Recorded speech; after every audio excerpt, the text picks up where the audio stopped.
భక్తి అనగా దేవుడు మాట వినటం, దేవుడు చెప్పినట్టుగా బ్రతకటం. దేవుడు చెప్పినట్టు ఎప్పుడైతే మనం బ్రతుకుతామో అప్పుడు ఆయన ఉనికిని మనం స్థాపించిన వాళ్ళమవుతాం.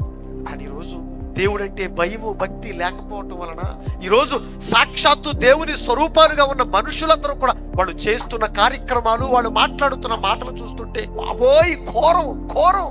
ఈరోజు సమాజాన్ని చూస్తుంటే సమాజం అంతా నైతికతను కోల్పోయింది, విలువలు లేవు. తల్లి తండ్రి బంధాలు బాంధవ్యాలు అనురాగాలు ఆప్యాయత ఏనాడో ఈ మానవ సమాజం వీటికి సమాధి కట్టిందండి.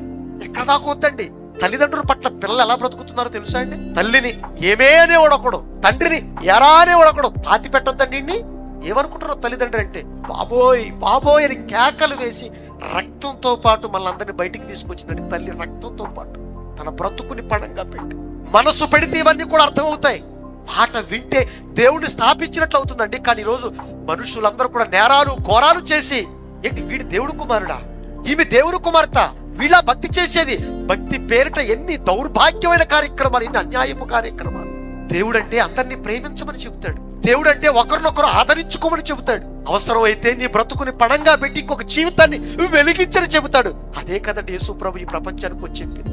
ఇదిగో నేను అందరి కోసం ప్రాణం పెట్టాను, మీరు నన్ను నమ్మితే ఏం చేయాలో తెలుసా? మీరు కూడా సహోదరుల నిమిత్తం ప్రాణం పెట్టాలి.